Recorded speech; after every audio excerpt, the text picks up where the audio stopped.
श्री गणेशाय नमः। श्रीमद् भगवत गीता का छठा अध्याय। श्री भगवान जी बोले, हे अर्जुन, जिसकी कर्म फल में आसक्ति नहीं और कर्मों को करता है वह सन्यासी और योगी है, और जिसने हवन आदि लौकिक कर्म छोड़ दिए हैं वह योगी नहीं है। हे अर्जुन, जिसको सन्यासी कहते हैं उसी को कर्मयोगी जानो, क्योंकि संकल्पों के त्याग बिना कोई भी योगी नहीं हो सकता।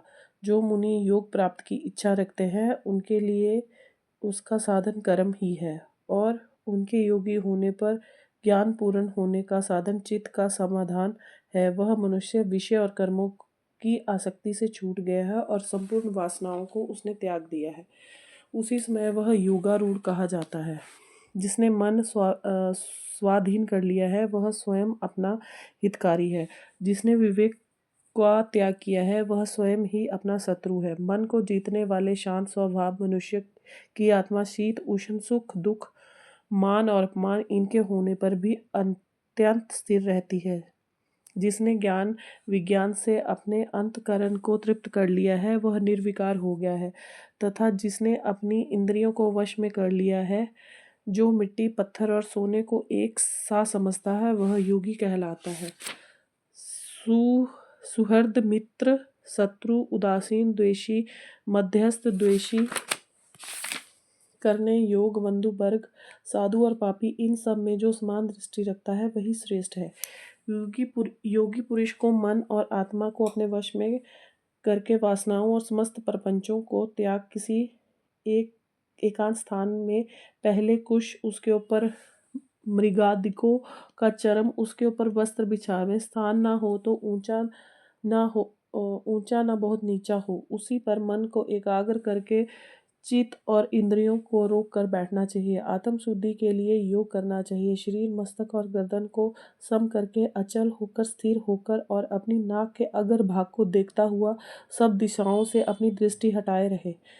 भय रहित होकर शांत चित्त से ब्रह्मचर्य व्रत का पालन कर मन को रोककर मुझ में ही लीन हो मन को योग में लगावे। इस प्रकार मन को वश में करने वाले योगी को निरंतर योगाभ्यास करते रहने से मुझ में रहने वाली और अंत में निर्वाण अर्थात मेरे स्वरूप में लीन करने वाली शांति प्राप्त होती है।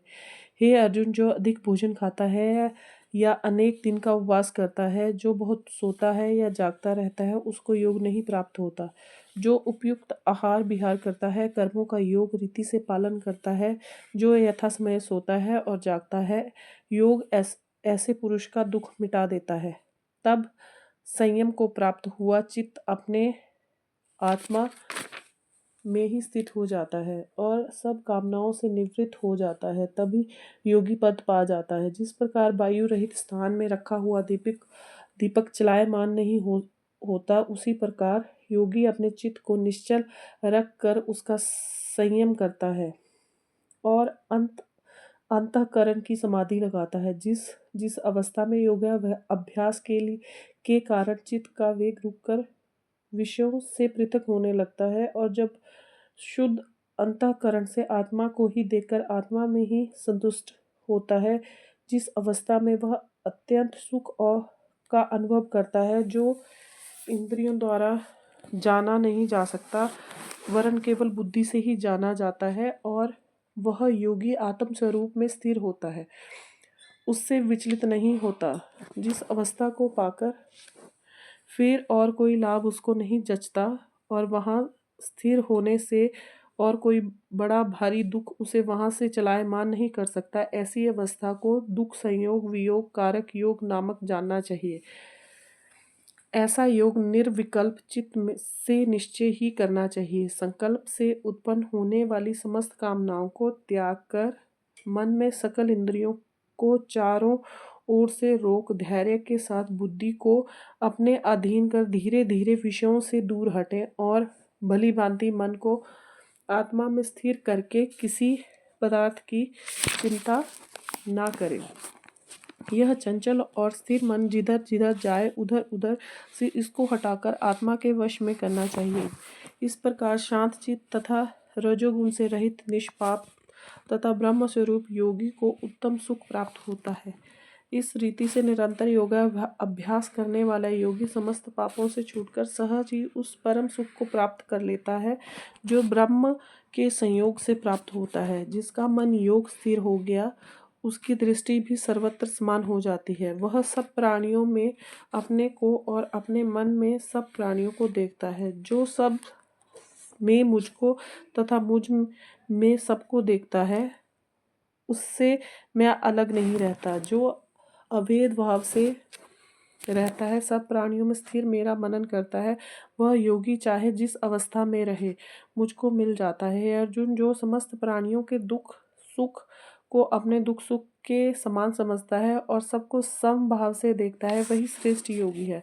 अर्जुन ने कहा, हे मधुसूदन, आपने जो यह योग सिखाया कि सबको अपने समान देखें, सो मन के चंचल होने के कारण उसकी दृढ़ स्थिति मैं अपने में नहीं देखता। हे कृष्ण, चंचल मन बड़ा ही हठी पराक्रमी और दृढ़ है। इसको अधीन रखना तो मुझे वायु को बांध कर रखने की ही समान प्रतीत होता है। श्री कृष्ण भगवान ने कहा, हे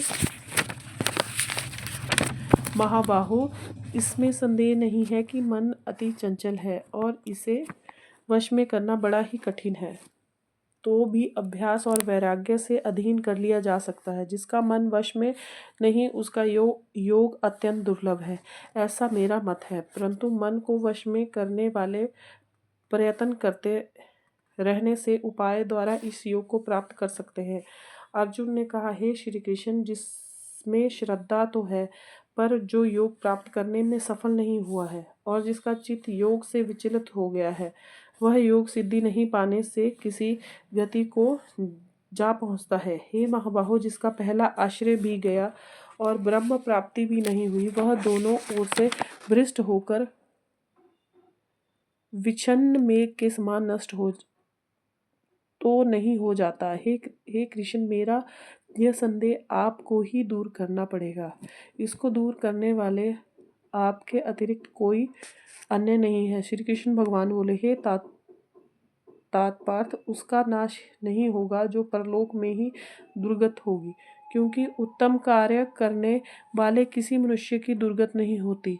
यह योग में असफल मनुष्य बहुत दिनों तक पुण्यों को प्राप्त होने वाले लोकों में वास करता है और वहां से किसी पवित्र और धनवान के घर में आकर जन्मता है, अथवा वह बुद्धिमान योगियों के ही कुल में जन्म पाता है। इस प्रकार का जन्म पाना भी इस लोक में बड़ा ही दुर्लभ है। हे कुरुनंदन, यह योगियों के वश में जन्म लेकर पूर्व जन्म में के बुद्ध संस्कार अर्थात आत्मज्ञान को पाता है और उसका अधिक सिद्धि के लिए यत्न करता है। पूर्व जन्म में किए गए योगाभ्यास के लिए बल से अधिक अनेक विघ्नों के पड़ने पर भी वह मोक्ष को प्राप्त होता है। योग की यदि केवल इच्छा ही हो तो पुरुष शब्द ब्रह्मा के पार जा पहुंचता है। बड़े श्रम और यत्न से जो योगाभ्यास करता है, वह पापों से शुद्ध होकर अनेक जन्मों में परिश्रम कर के सफल होता है और परम गति को प्राप्त पाता है। बड़े बड़े तपस्वियों से योगी श्रेष्ठ है, ज्ञानियों से भी योगी श्रेष्ठ है। इसलिए हे अर्जुन, तुम योगी बनो। केवल मुझ में ही मन लगाकर मेरी प्राप्ति के लिए जो मेरा भजन करता है, उसको समस्त योगियों के मध्य मैंने अत्यंत श्रेष्ठ माना है। जय श्री राधे, जय श्री राधे, जय श्री राधे, जय श्री राधे।